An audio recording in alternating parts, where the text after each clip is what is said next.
You have to draw a line in the sand. You have to build some boundaries. Maybe I'm not the right one for it. I'm to a point where I don't want to try anymore. You are hurting yourself. This is something we see regularly. What is someone in your life fighting for? And how can you be there for them?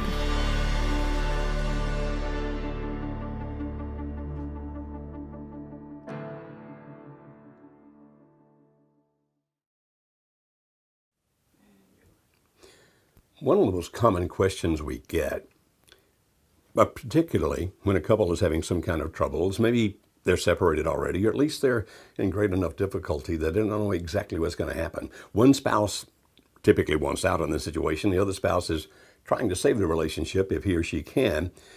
And they ask us about a thing that we named smart contact. Now, we're going to explain what smart contact is in just a moment and answer several questions about it. My co-host here is Kimberly Holmes, our CEO, our leader here at Marriage Helper. And she just flew back last night from Israel. So are you still asleep? Oh my goodness. So 28 hours of flying and then get home at 1 a.m. I think, oh, it's going to be great. I'm going to sleep in. I'll get 8 hours of sleep. Nope, slept about 4 hours, woke up, but about 30 minutes ago, I definitely hit a wall. So I went and grabbed my handy coffee and I'm going to make it through. That is what I'm going to do.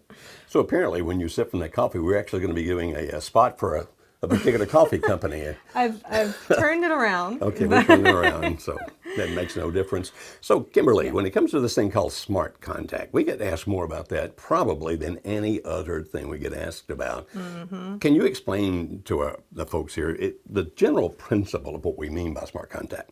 Yeah, so originally it stemmed from when people would, again, go to Google, because that's where we in this century are going to get our answers for everything.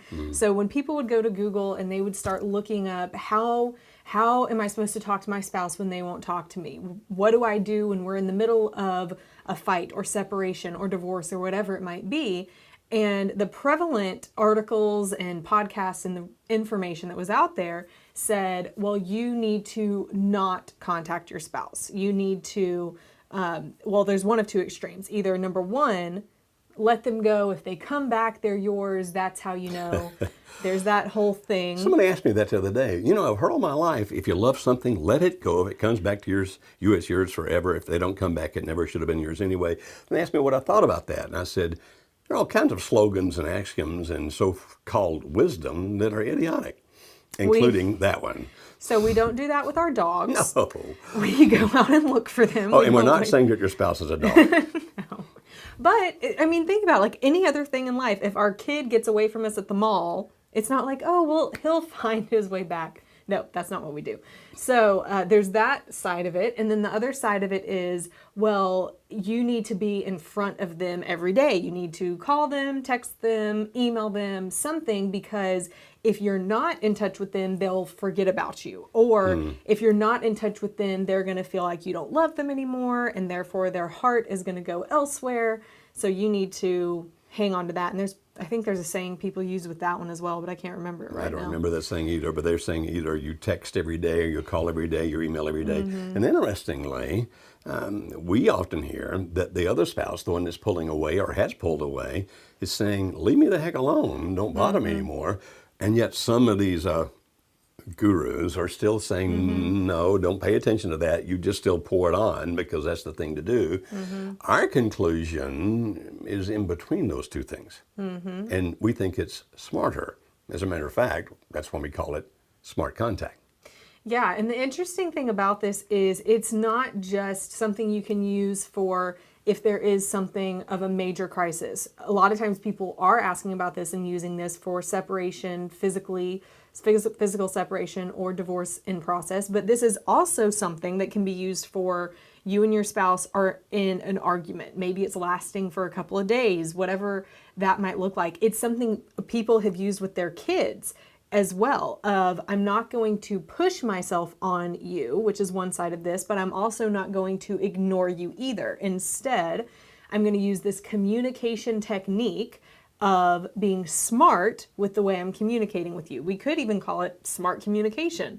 instead of smart contact. But it's this middle ground of it. So these people were coming to us and saying, I've tried this, I've tried contacting them every day, it didn't work. I've tried not contacting them at all, it didn't work. What am I supposed to do? And so, as Joe said, we came up with this smart contact, which basically, I don't know how you want to start diving into it because it's, well, let's put it this know where way. to start. It's typically, this is the kind of thing you use when it's not going to be particularly smart to be in contact with your spouse every day. Now, there are situations when it is smart to be in contact with your spouse every day. If he or she is reacting positively to you and feeling good about the relationship, even if that person may be someplace else, like maybe deployed, for example, or off on a business trip, or even has taken another apartment a block or 2 blocks or 8 blocks away, and yet still is interacting with you daily, and they're really enjoying communicating with you. In other words, they're not saying, back off, leave me alone. Then daily contact is great. That's wonderful, as long as still you're not pushing, and we'll talk more about what we mean about pushing in a minute. But daily contact is great if you're not pushing. Particularly, though, the smart contact thing, or smart communication, I like that, is something you really need to be aware of when the other person is pulling away from you or has pulled away from you. Because now you need to be careful about the way you interact, or you'll really push him or her further away from you. Mm-hmm. Absolutely. So we start this smart contact with an acronym. This acronym is going to guide us through what we're going to talk about with this process. And if at any point during this, if you're watching this live, then please type in your questions, type in comments that you're having, anything that you would like more clarification on. We're manning that right now, and we'll see how we can answer those. So the first one that we'll start with. Well, just before we go into the acronym, let me at least say this, if I may. This is based on the principle that people don't want to feel that they're being manipulated, they're being chased, they're being controlled. So in other words, when somebody's pulling away from you, you're trying to cling or coerce or manipulate, trying to make anything happen, rather than bringing them back to you, tends to actually propel them away from you. And that's what the whole principle, understand. You don't want to push the person away from you further. And often, though, people, because they think, well, if he's pulling away or she's pulling away, I've got to do everything I can to pull him or her back. And quite often the things they do, the other person reacts badly to, because I don't want you to manipulate me, and I feel manipulated. I don't want you to control me. I feel like you're trying to control me. You're trying to make me do something I don't want to do. So that's the underlying principle. If you do that, if you whine, beg, plead, any of those things, the other person is going further away. Now, that's the basic principle. And then Kimberly actually came up with this brilliant acronym to help you understand what smart contact is. So the first one is the S. And for that, we say stop push behaviors. So you might ask, well, what is a push behavior? So just as what Joe was just saying, anything that's going to inadvertently, unintentionally, I'm sure in the way that you're doing it, anything that's going to push them further away, even if that's not your intention. So the begging, the pleading, the whining. It could even be that you continue talking about an issue that your spouse needs some space from. Maybe you've had a fight about finances or the kids or something, and you and your spouse haven't come to an agreement, a conclusion on it, and you keep pushing the issue. You keep bringing it up, and it's pushing your spouse further away. It's shutting them down even more. It's not being conducive to having a good conversation is what these are. And often you think, well, no, we just really need to deal with this right now. There are some things in life you would need to deal with right now. I mean, if a rattlesnake bites you, you need to deal with that right now. But many things when it comes to a relationship are things that you actually would do better if you had a whole lot of patience about it. Now, I realize you're hurting or you're scared, and these emotions are driving you. And it's like, I've got to have some kind of reconciliation of this, some kind of solution right away. But if it is all possible, you need to control that and back off, because pushing the other person sometimes will actually get them to do what you want them to do, and you'll think, great, it worked. No, it didn't. Because they do it, but they resent it. What you're trying to do here is understand it's all about the relationship. It's not about handling this specific thing right now. It's about how does all of this affect the relationship. And so when she says stop the push behavior, you need to ask yourself, wow, is this pushing him away or pushing her away? Now, we often get the question, and it comes in various forms in our Facebook groups and other things like that, like, hey, what about this particular thing I need to do? Is this a push behavior? And we can give all kinds of examples of that if you want to come back to it. Because people are often asking, I'm not sure if this is a push behavior or not. The first thing I would say is this: if you think it may be a push behavior, don't do it right now. Okay? Mm-hmm. And if you're asking other people for their opinion about whether it's a push behavior, make sure you ask somebody who really knows what he or she's talking about, because everybody has an opinion and are free to give you their opinions. But sometimes you need maybe even a professional opinion. I mean, talk to us or somebody about, do you think this might push the other person away? And it typically doesn't matter if you wait a day or two or three while you're trying to figure that out.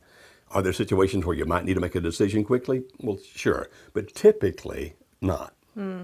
Absolutely.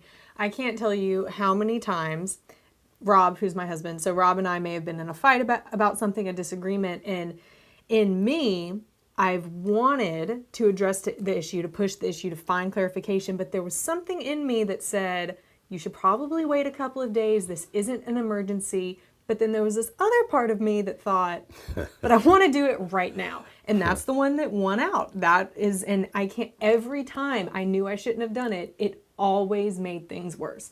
Every single time. It's so true what Joe just said. The things that we think, we create emergencies in our head that aren't in actuality an emergency. And actually, the more time you can give something, you're going to become calmer. You're going to be able to address it differently. You're going to have better body language, a better tone of voice, be less emotional when you address it, and the conversation will be more productive when you do eventually have it than when you are so emotional. We've seen it time and time again. And our coaches, just like Joe was alluding to earlier, they are so helpful in helping you decrease your anxiety levels, help you address how to approach your spouse about things, about situations that might be going on, even in situations where you might be thinking, do I even try to speak to him because there's not conversation at all right now.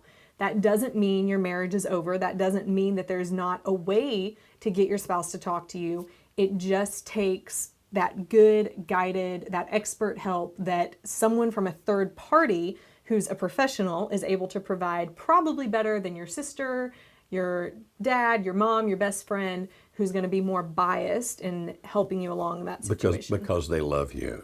Doesn't mean they're bad people or have bad judgment. It's just they love you, and that tends to prejudice that. Yeah. So if you want to know more about our coaching, just call us at our office. You can find us at Marriage Helper. That's marriagehelper.com. And if you, most of the time, you won't need a coach to help you with this. Okay? You really won't. But if it gets to a situation where you think, I think I'm blowing this, I'm messing up, that's when you really want to call us, line up some sessions with one of our coaches.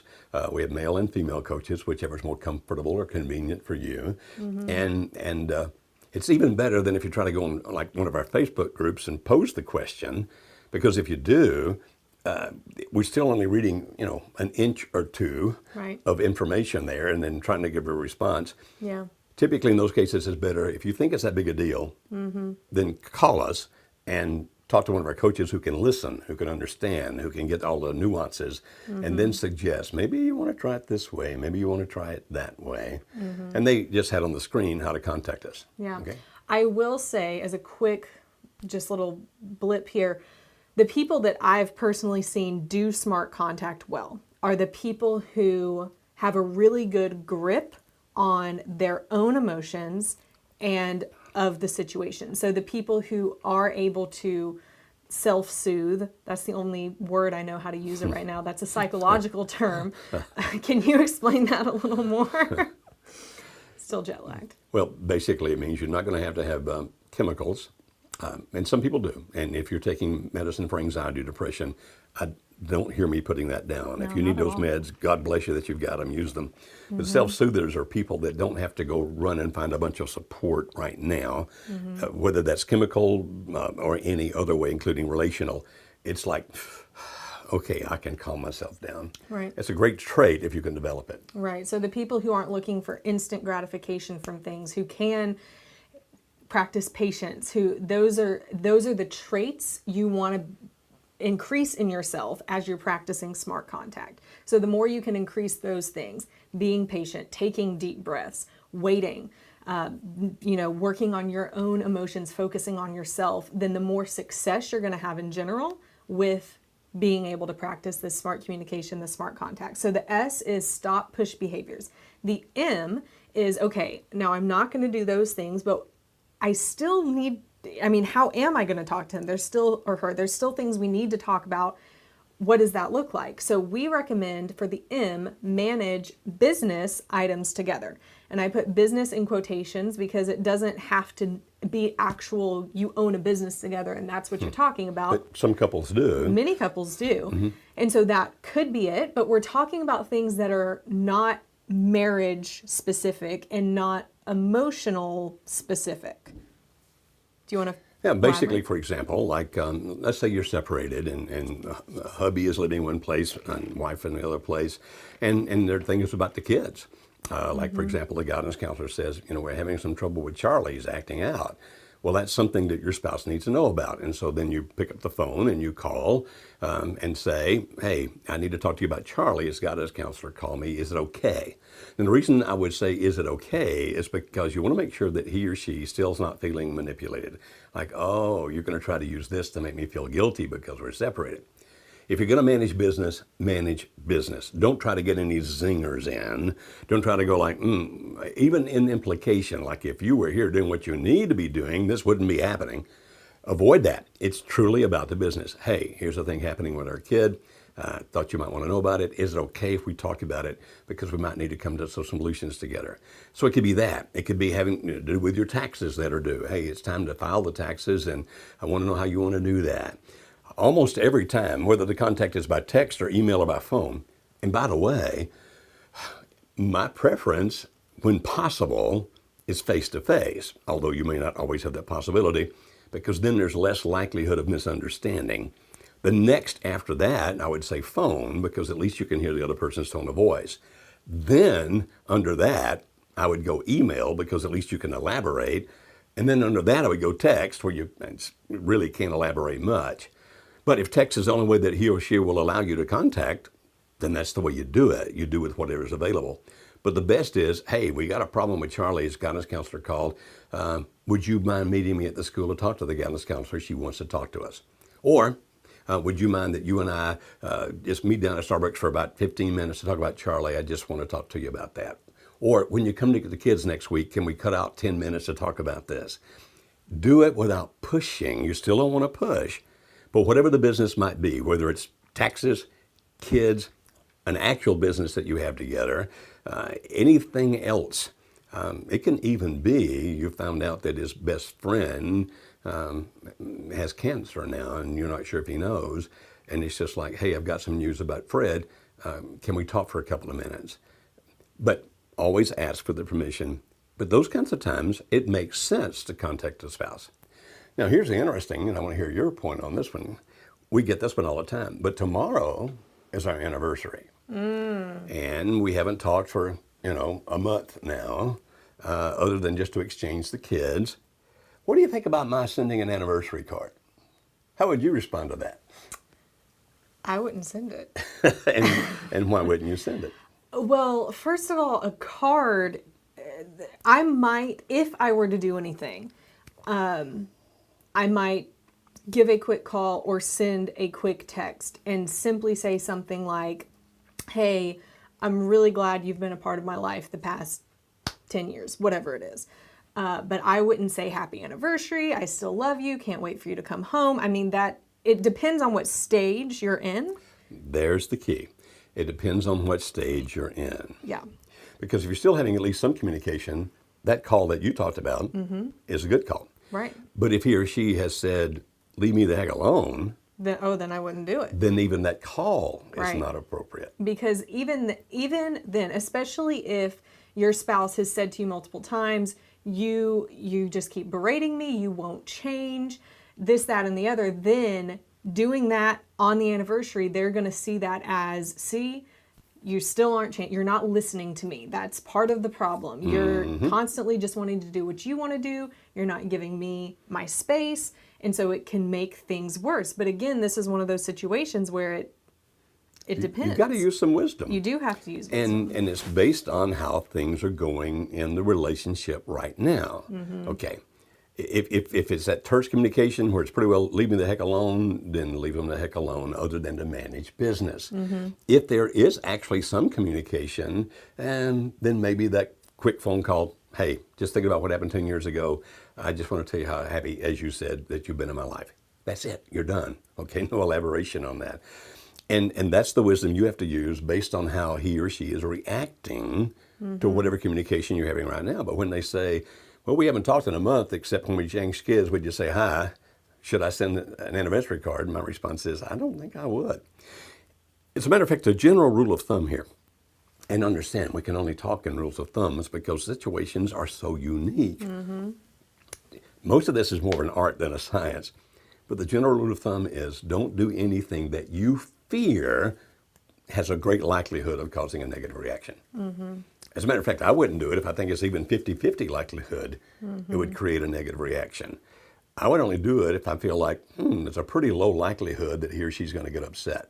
And actually a high likelihood that it'll be okay. That's one of the criteria I would use as my rule of thumb. So we just had Mother's Day. We have Father's Day coming up as well. So this is that same principle you'd want to apply to that kind of question of, do I send the Father's Day card? What do I do there? It's that same rule of thumb. Now let me ask you a question. Uh-oh. What do you think about people throwing a Hail Mary? What do you mean? So these are the people who say, listen, the divorce is becoming final. I want to do a last ditch something that we wouldn't typically recommend when we're talking about smart contact. So for example, I'm specifically thinking of a situation of a guy who wrote this long letter for the last court date. And they hadn't talked in 7 months. There had been no communication, been blocked out of lives. There's no kids together at that point. And so he wrote this long letter, gave it to her at the court date. It was his Hail Mary. What would you say about that? I want to know first how she reacted. Well, she didn't say anything at the court date. All he saw was her friend that she had brought with her reading it to her afterward and her crying, the wife crying. But what I can tell you now is from that letter, she then contacted him a couple of weeks later, asked him to come down to see her. He came down to see her, and now they are reconciling. Awesome. It is awesome. Tremendous. Absolutely wonderful. I don't know that I would have seen that coming from him doing that, but in that case, that was it.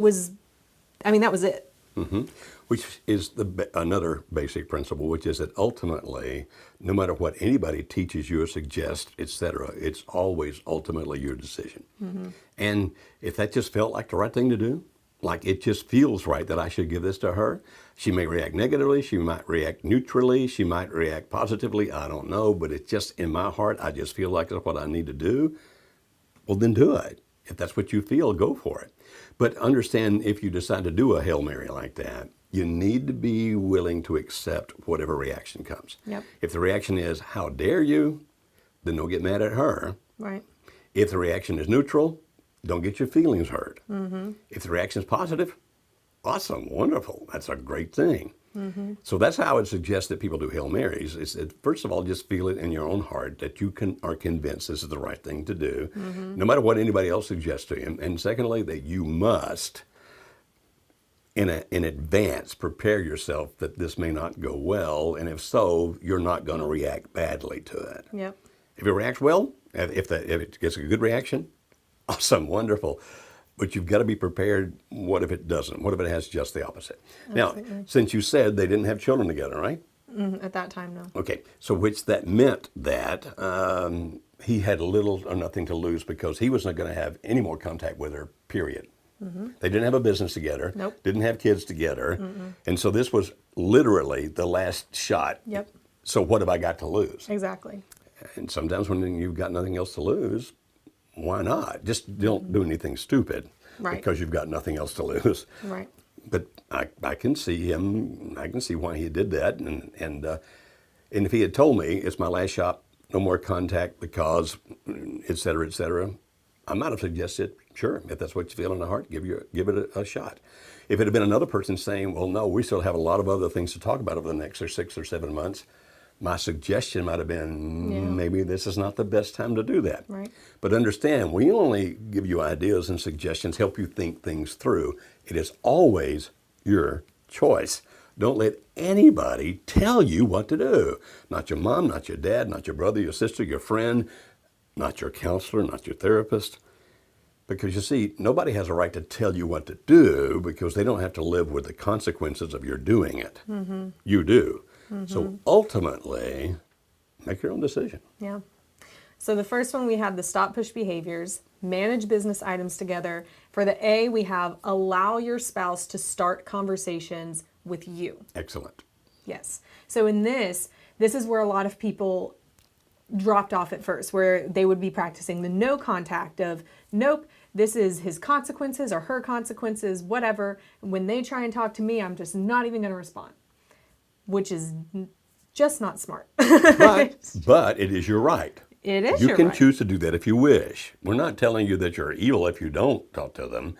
But if you want any possibility of putting this relationship back together. Right. It depends on what the goal is for you. If your goal is to save your marriage and your spouse reaches out and it's not a text message yelling at you, that's not the kind of conversations we're talking about. Don't respond to that. Right. There's no good in responding to that. Not at all.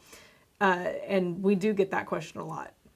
So if this is a reach out of, hey, how was your day? Or, hey, with the kids, this is something going on. Whatever it is, if your spouse reaches out to you, engage that conversation. Go talk to them. And when you respond to them, when you're talking to them, you don't want to start practicing these push behaviors again. You still want to be very gentle in your tone of voice, in the way that you're communicating, and you want to be very kind in how you're talking to them, but you also want to be strong.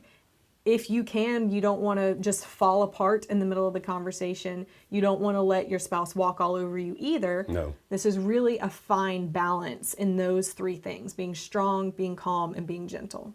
Sometimes under this heading of the allow the spouse to contact you, people get to a situation where they're saying, but I feel like that my spouse thinks there's no negative consequence to what he or she is doing. Mm-hmm. There's a thing called the Valley. You can go on our website, find articles about the Valley. You can look at other podcasts that we have done, for example, on Spreaker.com, and you can find us talking about the Valley. I think we've even on this program talked about the Valley some. The very, very brief version of that is the Valley is when your spouse feels like the relationship with you is going well, but also they're involved with somebody else or something else, some other lifestyle at least, but typically somebody else, and that's going well. And because of that, they're in the valley. They don't feel like they have to make a decision one way or the other. I can just go like this forever. Now, don't have time to talk about the valley right now, but that thing exists.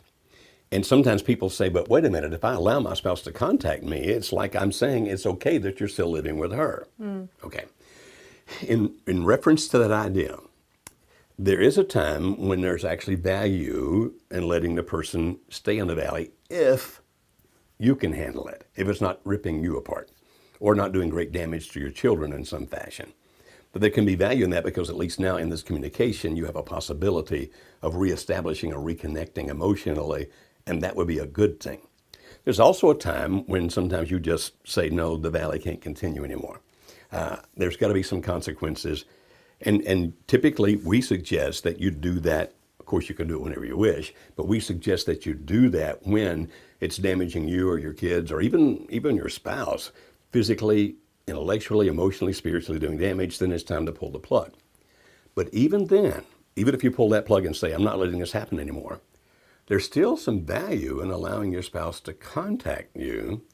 And you don't have to tell them every time, look, I am not in agreement with what you're doing, you scumbag.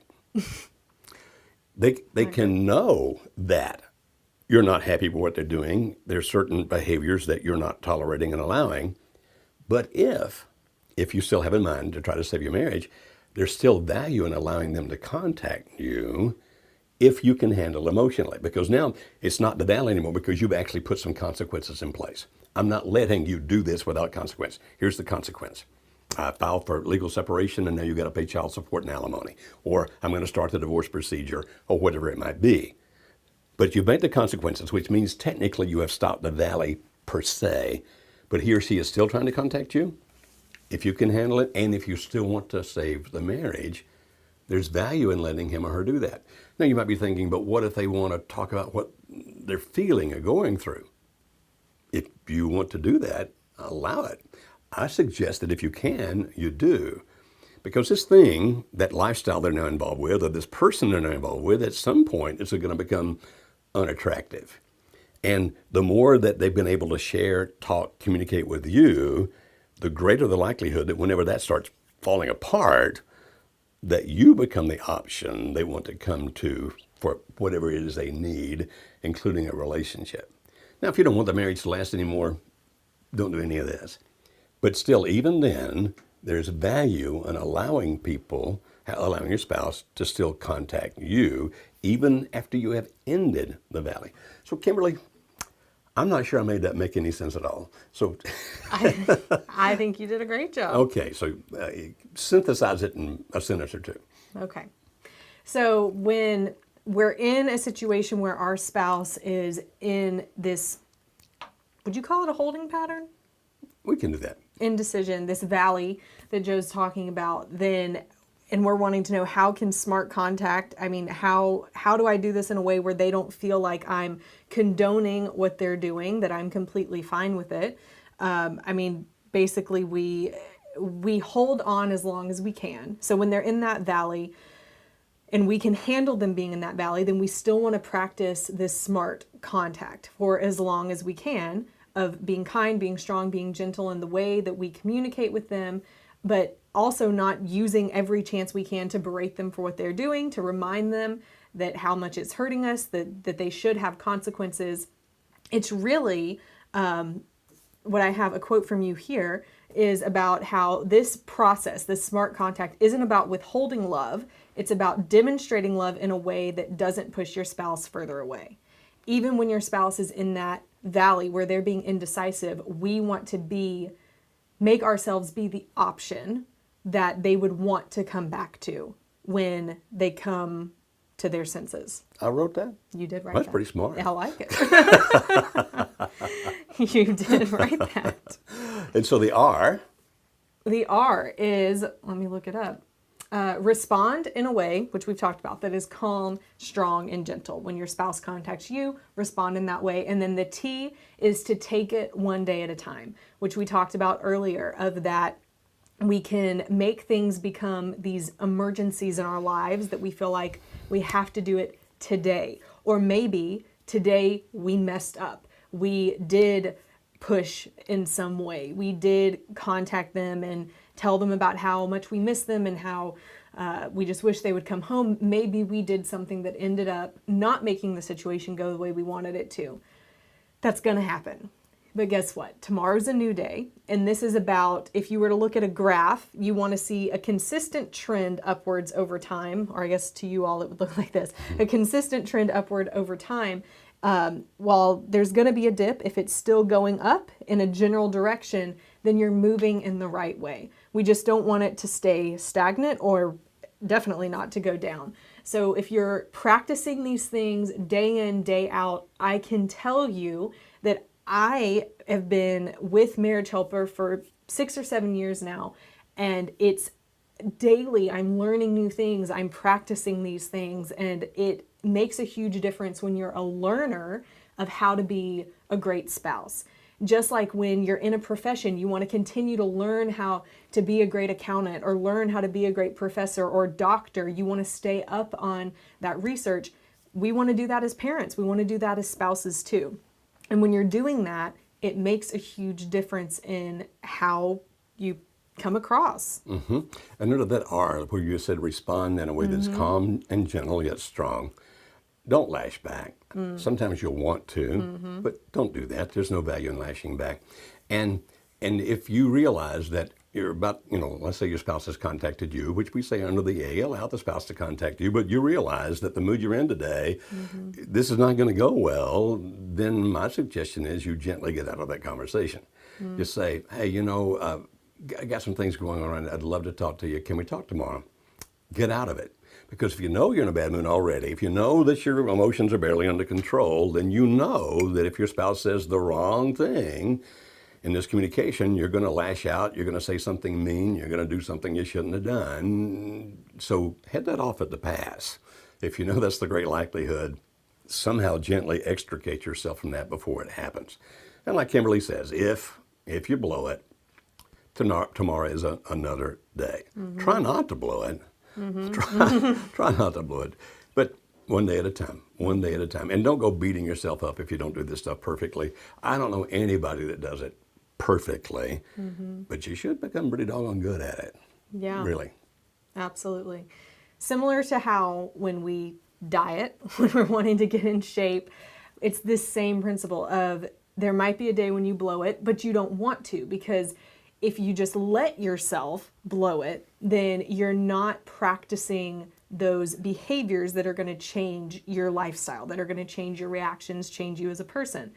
But we're looking for those positive trends of doing these things over and over, creating new patterns in the way we respond, creating new ways that we breathe, teach ourselves not to lash back. These are all things that you practice, you implement, it gets better with practice, and ultimately will be a huge change in your relationship. We see so many people come back and say, I've been practicing this, and it has made a huge difference. Right. We often say we can't guarantee that what we teach is absolutely going to make your marriage wonderful, but we do tell people if anything works, this does. Kimberly, what about that question right there? It starts with, my husband is still at home. Yes, let's get to that after our quick commercial break. We have a good one. Stay tuned.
Tag testimonies. So those are all things from people who have come to our workshop. They have a name tag for the weekend, and after the workshop they write down a quick message of what they experienced during the weekend that they wanted to share with others. So But I didn't know that Jesus had been to the workshop until I saw that thing on the and screen. he loved it. So we are. That was actually a fellow by the name of Jesus, right? Yes. Okay. Absolutely. I just freaked when I saw that. I thought I didn't know that he came. He's there every weekend. Right. But the workshop's not a religious workshop. No. It's not a religious workshop. It is not. But we love the people who come. We love being able to share those testimonials with all of you. It's just a message of hope is what it all is. That there is hope for no matter what situation your marriage is in, that it can absolutely be transformed. It can absolutely be saved. And we see it every other weekend when we have our workshops here. And also, breaking news, so as of last week, we have a new special workshop pricing for the summer, which is awesome. We know that travel costs during the summer can be pretty high, and we want to help you come to our workshop and come to Nashville at an exciting time during the summer when there's a lot of fun things to do. So if you want more information about that, you can call us as well. And our phone number, again, is 866-903-0990. We'll probably put it up on the screen again at some point. But if that's something you're interested in, that or our coaching, then we would love, love, love, love to connect you. We love our clients. We love our audience. You are what drive us every single day to do what we do. So that's my spiel. Okay. So the question we have that is really great. So someone says, my husband is still at home and he has another woman, but he's confused about what he wants. So would it be considered pushy to join him in the living room when he watches TV in the evenings, or should I just let him come to me? Okay. So let's apply this back to SMART. We talked about SMART contact. S is stop any push behavior. M is Manage business items. A is Allow your spouse to start conversations. R. Respond in a way that is strong and calm and gentle. Okay. And then take it a day at a time. Okay. So the real question on this one would be then, okay, is this going to be considered to be a push behavior? Remember, push behavior is anything that your spouse is going to interpret, or that you are pretty sure that your spouse is going to interpret as being manipulative or whining or begging or pleading or anything like that. So here's what I would suggest. If you're not real sure, if you think, well, I don't know if he would or not, then walk in, sit down, watch the TV. Don't start a conversation, just do it. But out of the corner of your eye, watch him. If he's okay with that, stay. If out of the corner of your eye you see him begin to shift around, begin to get uncomfortable, kind of cast a glance at you like, what the heck are you doing in here? Then wait a minute or two and then get up, smile, and walk back out of the room, and don't come back in to do it. In other words, some things you just don't know ahead of time if they're going to react one way or the other, so give it a shot, but do it in a way where you can extricate yourself rapidly. I don't mean run out of the room, that's a negative, don't do that. But extricate yourself if you see he's not comfortable. But if he is, great, sit there and watch the TV with him. I still wouldn't initiate the conversations. Now, if you've been there 2 or 3 or 4 nights watching TV with him, and you go to a commercial and you have a question about the show you're watching, like, I'm not sure, what did that guy just say? That's a great conversation, because it's still not about the marriage. It's just the two of you communicating like 2 people watching television. But I wouldn't do that the first night. I'd wait to make sure he was comfortable that I was there. Then, if he answers gently and kindly like just a regular communication, don't push it. Oh, thank you. Then watch TV again. In other words, don't just, oh, he opened up, he talked to me, let me jump in there and get it. No, patience, one day at a time, slowly, easily. And that's the way you can find out whether this can be smart contact or not. Yeah.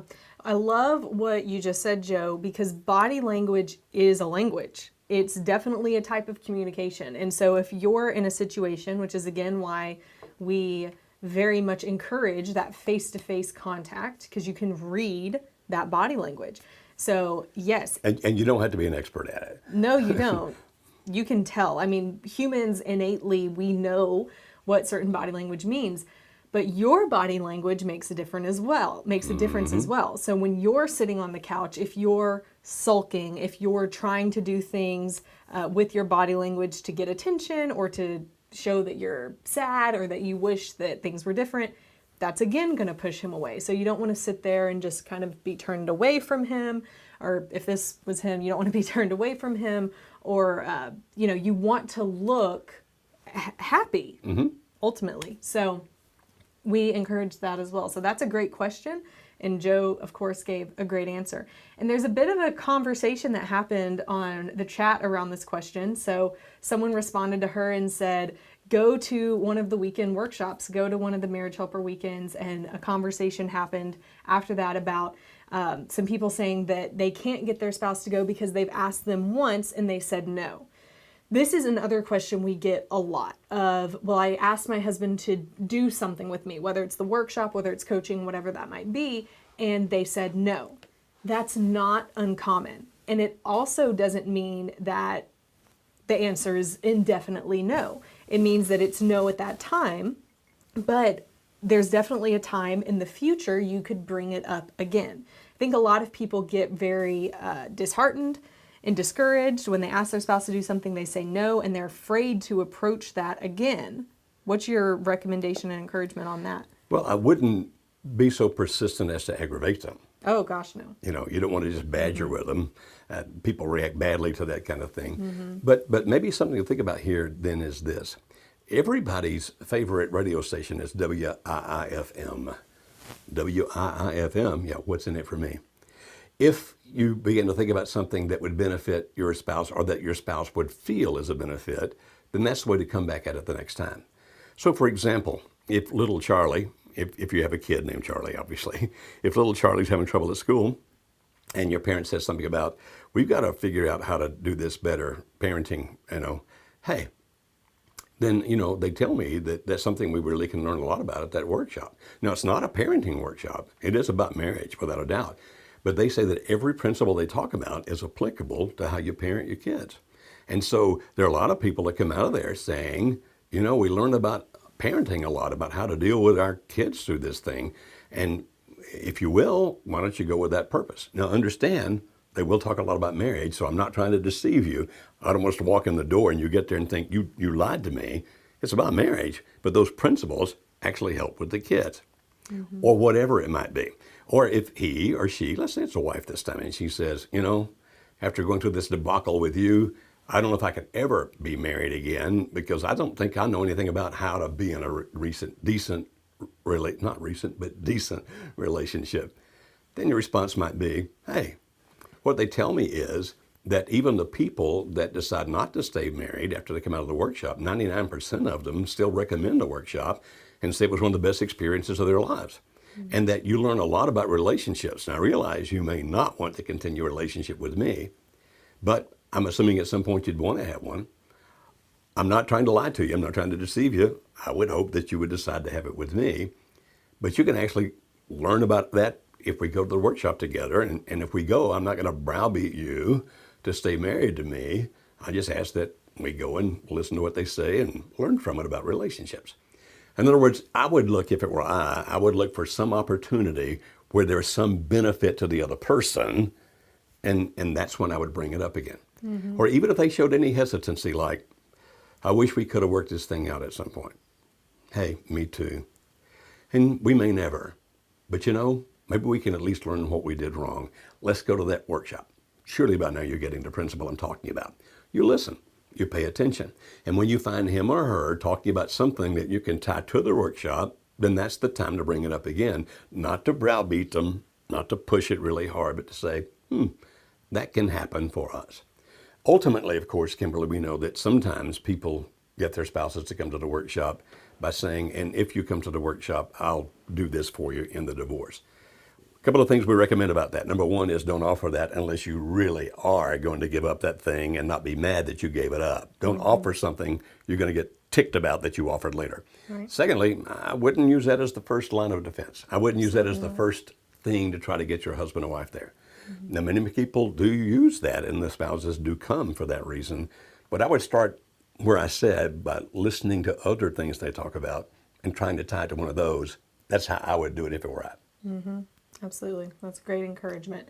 And again, our coaches, because there's a conversation happening on the chat function, our coaches can help you as an individual. So a lot of people give up so easily because they say, well, my husband, my wife, they're checked out. Therefore, there's no hope. I'm done. I'm angry, whatever that is. And unfortunately, we see so many marriages end that had so much hope left in them because the one spouse who was standing for a while or wanted to save the marriage when they felt like it was hopeless, they just gave up. And so our coaches are there to support you, to help you. And we see, I can't tell you how many marriages that everyone else said there was no hope for them ultimately be saved because that one person stuck in there, hung in there, did what it took, and it absolutely changed everything. Joe, we have a couple of more questions that have come in. One person says that her husband lives with his affair partner 800 miles away and they don't have any kids together, but they are in contact about once a month. He did raise her son for the last 8 years and said that he still wanted to have a relationship with him. He said that he would give it a week and contact the son, who's now 20 years old, but it's been 3 months and there's been no relationship with the son.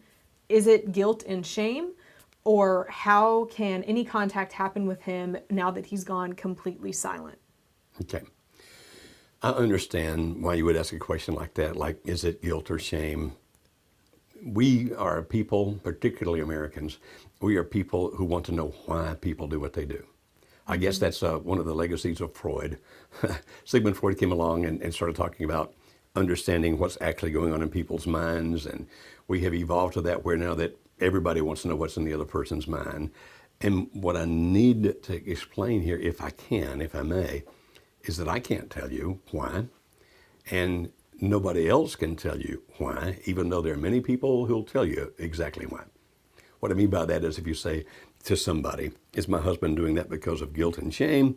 There are X number of people are going to say, oh yes, that's definitely what it is. X number of people are going to go, no, actually it's this other thing altogether. This is what's going on. And what they're doing is either they're basing it on their own experiences and projecting their experiences into yours, which may not fit, or what they've seen other people or heard other people go through, and now they're projecting that into yours. And that does not give any accuracy at all. Could they guess correctly? Always possible that somebody guesses correctly, but nobody on the planet can tell you why your husband's doing what he's doing, or as a matter of fact, he may not even be able to tell you why. Mm-hmm. You say, what do you mean? I'll guarantee you there have been times when you've done things and you thought to yourself later, why did I do that? We're not always completely in touch with our own motivations, not always completely understanding of why we do things, much less why other people. So I can't tell you why. No one on earth knows except him, and he may not. Now, you say, okay, we have no business together. In terms of kids, I can't make him contact the kid that he helped raise. We have no business together. We have no other kind of business together. He's 800 miles away. He's with her. The only way I would know that you would have a reason to contact him is if you are not yet divorced. In other words, if you were contacting him about that. Say, hey, this is something that's come up. This is something we need to talk about, something we need to deal with, or whatever, like I need alimony, child, whatever it might be, then that becomes a thing for you to talk about him business-wise. Otherwise, if that's not there, then fabricating it is not possible.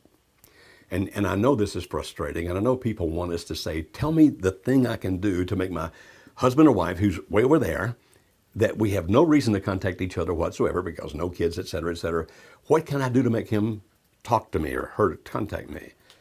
If there's some magic way to do that, I certainly don't know what it is.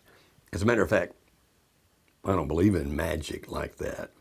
There's nothing you can do to make that happen. Now, sometimes we talk about a Hail Mary, where people just try the one last thing because there's nothing else to lose, and so you write the long letter telling about how much you love him, talking about the kind of things you did in the past together that you wish you could have another chance with each other.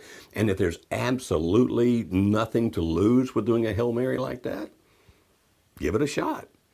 I mean, fly over there and knock on his door if you want to, but understand that if you do the Hail Mary, whether it's a letter going to see him, whatever it might be prepared that it may have a negative consequence. And don't get upset if it does. Or it might have a neutral consequence. Don't get upset if it does. If you're going to do a Hail Mary, understand it's just a shot in the dark. And if it works, wonderful. If it doesn't, don't get mad, don't get upset, don't get sad. It was all over to begin with. But I don't know how you make somebody contact you that has no reason to, unless there's some legal reason to, and it sounds like there's not that here, or unless you want to do that just Hail Mary kind of thing. No, I know that's not the answer you wanted to hear. You wanted me to tell you something, oh, just do this. And I get that, I understand. So here's what I tell you to do. We talk about a thing called PIES, P-I-E-S. And if you go through our stuff on our website, marriagehelper.com, you can see about it. You go through podcasts on Spreaker.com, we talk about it. You can buy my book, The Art of Falling in Love. We talk about it. That's when you work on yourself physically, intellectually, emotionally, spiritually to become the best person you can. You say, but if he's 800 miles away, how does that affect him? It may never. But if you have any kind of mutual connection, anybody that knows you that also knows him, that might be talking to him, if they see you becoming the best you can be, physically, intellectually, emotionally, spiritually, then they might at some point tell him that, which might lead to some positive consequences. It's not a guarantee, and certainly don't set him up. Hey, you need to call him and tell him how I've changed. That's not a good idea either. But even if nobody ever tells him, that's still the best thing you can do for you. And if you're doing those things and doing them well, there's a slight chance, a little chance that it might get to him and make a difference. But at least it's something you can do that's positive, and that it always will have a good effect for you no matter what. Absolutely. Doing those pies absolutely makes a huge difference. And if you're watching this live, then I believe next week we're going to be talking more about the pies, the 4 steps to becoming the most attractive you can be. And if you're watching this later and you're like, man, where can I see that? Look on our other YouTube videos. We're going to have more about those as well. It's a topic that no matter where you are, single, married, divorced, kids, wherever you are, the pies makes a difference for you as a person. As a matter of fact, if you have single friends, ask them to tune into this thing next week. Yeah. Because of the tune in, that's an old TV phrase. I don't think we use that anymore. but ask them to watch next week, because we're going to be talking about also how the pies work for single people if they truly want to develop a good relationship with somebody else. So it won't just be now about marriage problems and crisis next week. We'll talk about pies in the terms of relationships in general. So if you have a single friend or a bunch of single friends out there, tell them, hey, you need to come watch this thing this week, because that's going to be directly applicable to you and any relationships in which you might be now, or any future relationships you might have. Yeah, it's going to be good. It is going to be good. When you said tune in, it reminded me of the fact that kids nowadays don't know what a telephone ringing sounds like. Like dialing the number and calling, there's no ring anymore. It just answers. Isn't that strange? That's just so strange to me. All right, so the next question we have that is right And here. I hope that made your day a lot better. It's just so fascinating. At least for a jet lag person, it's very fascinating. So, what about when you have a spouse and they've done something, they left, but now they're coming back, whatever that other something has been. But now they're coming back and they act like nothing happened. There's no consequences, so to say. This has been a huge thing. Even in the past couple of weeks of people I've talked to, they're really harping on this person needs consequences. They don't want to talk about what they've done, but I want to talk about what they've done. I mean, just my first line of response is consequences aren't always what we think they are. When we try and implement consequences because we've been hurt, we can actually do more damage than good in trying to reconcile the relationship. So what would your feedback be on that situation? There are actually different phases of reconciliation. So, for example, the first phase, when your husband or wife has come back, think about that as like you're dating again. Because each of you now is thinking, maybe I want to put this thing back together. Let's give it a shot. Let's give it a try. And to expect heavy, detailed, involved things to occur in that first phase is actually pretty unrealistic. Now, does it sometimes happen that way? Does it occur that way? Sure. A person might walk back in the door and say, I'm so very sorry, let's talk about what I did. But that's not typically the way it happens. It can happen, but it's not typically the way it happens. Typically the first phase is, let's just see if we want to go to phase 2. So let me come home, we'll hear together, let's see if we can be friendly to each other. Let's see if we can somehow recreate some kind of a relationship with each other. But it's more like a dating relationship at this point. It's like, let's get to know each other again. Let's see if we can feel safe with each other again. Let's see if we can actually get a vision of how this can be. And in that phase, we hear all the time from people saying, but it's time. He needs to talk about what he did. She needs to understand and explain what's going on here. That's not the phase. Before you can have absolutely full, complete reconciliation, usually it requires that you do have that conversation. But that's down the line. Actually, I see a blinking red light on that camera, so I think maybe something's about to go bad there. Okay. But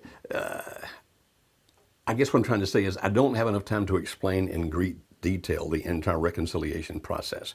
Should there come a time when you guys talk about it? For most couples, yes. You say most, not every. Some couples actually just are fine because of the fact that he or she came back. It's an implied understanding that I'm sorry for what I did, et cetera, et cetera. And those couples are actually comfortable with never having to go back and dissect the whole thing and talk about it.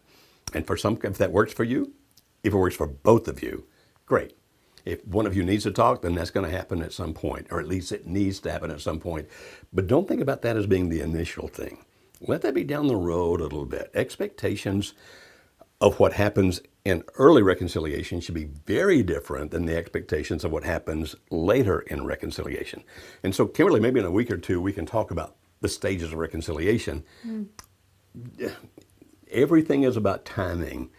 If you push too hard too fast, it may not wind up being a reconciliation at all. So sometimes you just be happy for the stage you're in, knowing that there are other things that can occur and will occur as you go down the line. Yeah, and that doesn't specifically address this other question that came in, but the part you said about if you push too hard, too fast, it can lead to not the result that you were hoping for it to lead to. Someone asked, they said, my husband is now on antidepressants, and that's how he's dealing, or at least this is how she thinks he's dealing with the decision to divorce. So his personality has changed, and he doesn't feel anything towards me anymore. He makes no contact, but he will meet with me, although it's begrudgingly. We don't have children. We have little business to discuss. Will that one day become unattractive to him? And again, just like what you were saying, is if someone is begrudgingly doing things for you, if they have this resentment towards having to meet with you, or if they feel coerced or manipulated, then that's not going to lead to warm, fuzzy feelings. No.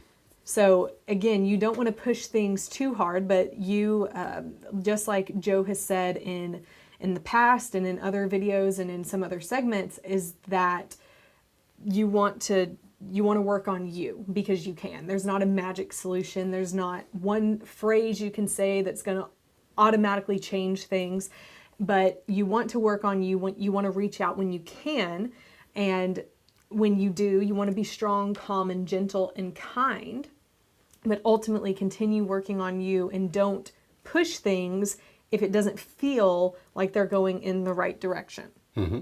And in this particular situation, a couple of things. Antidepressants have pros and cons. I'm glad they exist because they've helped a lot of people. But people who are taking antidepressants at large doses, which typically is what you wind up having if they're really going to work, at least for most people it seems, that if you're having large doses of antidepressants, it can kind of lead a person to be numb. There's actually some research, I've read it, about how that large doses of antidepressants, particularly SSRI, selective serotonin reuptake inhibitors, like Lexapro or Zoloft, that family of drugs, can actually wipe out any, if not wipe out, at least diminish any feelings of romance whatsoever. Now, if your spouse is involved with somebody else, it's decreasing his or her feelings toward that person as well. But then you shouldn't expect him to all of a sudden have these warm, fuzzy feelings toward you, because the high doses, if it's high dosage of the SSRI, if that's what he's taking, is actually decreasing his ability to feel those things. And so to expect him to feel it when he's taking that is not reasonable. You say, well, then he should stop that. Not necessarily. If it's helping him handle the depression, then being on that for a while is actually a good thing. Hopefully he's getting other kind of help as well, not just medicines, but some kind of counselor or therapist who can help him deal with the depression. Therefore, if he is going to meet with you, maybe that's the person you become. Don't talk about deep and serious matters, because he's already depressed anyway. He's not processing that the way he would otherwise. If you're going to be spending time with him, if he's spending time with you, maybe is the better way to say it, then make it easy. Make it where there's nothing pushing or pressing him whatsoever. You know, let's go to dinner, and if his favorite team is the New York Yankees, let's talk about baseball. If his favorite thing's making model airplanes, tell him that, boy, you might want to get him one for Christmas. Which ones does he like? In other words, you're having conversation that he can be involved in without having to do any deep thinking or deep feeling. And that then can become a comfortable thing where he feels good about being around you. I wouldn't try to be his therapist, like, I'll help you with your depression. Unless you really are really good at that, I think I'd leave that up to the therapist. And even if you really are good at that, I think I'd still leave that up to the therapist. So the meds, pros and cons. In your situation, probably a good thing. If he meets with you without begrudgingly, and I'm assuming the begrudging has to do with the fact that you're talking about things he doesn't want to talk about. So if he's meeting with you for some other reason, like to have dinner every once in a while or whatever else, to have coffee, great. my suggestion is make it light, make it easy, so that he actually winds up enjoying those meetings, because it's someplace he can go and just feel good when he walks away from it. If you can help that happen, then good. But like Kimberly said, if he's going to walk away feeling, I didn't want to do that to begin with, I hated I was here, if that's what he's going to feel most of the time, or maybe all of the time, then why keep meeting with him? Why build up that resentment towards you? Right? Yeah, absolutely. Okay. Absolutely. So this principle that we have been talking about on this show of smart contact, of smart communication, there's different levels of intensity of it, so to say. If you're in the middle of a divorce or a separation, then that applying this is going to look a bit different than if you're applying this with your spouse and you and your spouse continue to get in an argument and you're not on the verge of divorce, but you're just trying to figure out how can we communicate better. When we fight, I keep pushing things, it pushes him further away, we continue in the fight, and it's not leading to healthy communication habits. But the bottom line of both of these things is you want to build those healthy communication habits. You want to be that person that your spouse wants to continue to come back to, wants to continue talking to, and you do that by reacting in a way that's not going to make them feel like they're being manipulated, like they're being pushed into doing something or talking about something that they aren't ready to talk about at that moment. And it might look like you taking some deep breaths, waiting a couple of days before approaching the topic again, and then approaching the topic in a situation that's more comfortable for both of you. Approaching it in a way that you're not launching into them with anger and frustration when you start the conversation, but instead both of you are comfortable, your emotions are lower, you're calmer when you enter into that conversation. And then taking breaks from having any conversation that has to do with your marriage or something that's emotional. Talking about those things that are business items, so to say, or the non-emotional items. If you're in a good relationship, but you're just having trouble with fighting, then it might look like, how was your day? If you're not in that spot, then what it might look like is, here's what the kids are doing right now. Here's the report card they got. Here's some information back about our taxes. And you use judgment and discernment on what you need to say back to them. But ultimately, when your spouse is willing to come back and talk to you, whether there's the divorce going on and so they're coming back and they're ready to talk about something, or you've been fighting and you just haven't been able to come back to an agreement, and then your spouse is just launching into a conversation with you of, how was your day? Then you're not going to go into that fight again. You're not going to respond in a way that's going to lead to negative communication like a fight, but instead respond in a way that's calm, strong, and gentle, and in a way where they're going to want to continue a conversation with you again later. And you take this one day at a time. Every day's a new day. Every day is going to come with some unknown thing that's going to happen. But ultimately, you track towards the right direction. You go on that uphill swing of continuing to practice the things that are going to lead your spouse to want to have conversations with you, to want to be around you. And that's ultimately the premise of smart communication. Very good. All right. Well, we are so glad that you joined us today. Please subscribe to the YouTube page, like it, and call us if you need us. Again, you can find us on marriagehelper.com. If you want more information about Smart Contact, on our website, you can search through the articles that we have, through the podcast. Just type in Smart Contact and you'll find everything you need. Next week, we will be talking about the 4 steps To becoming more attractive. to becoming more attractive. So if you have questions about that, something you would love to know more about, email us at live@marriagehelper.com, and we would love to answer those. Or join us live next week. Invite your friends, whether they're single, married, whoever it might be. It's gonna be an awesome, awesome, awesome show. So we look forward to seeing you next week, and we hope you have a great one. Thank you, Joe. Thank you, Kimberly. Have a good one. Take care.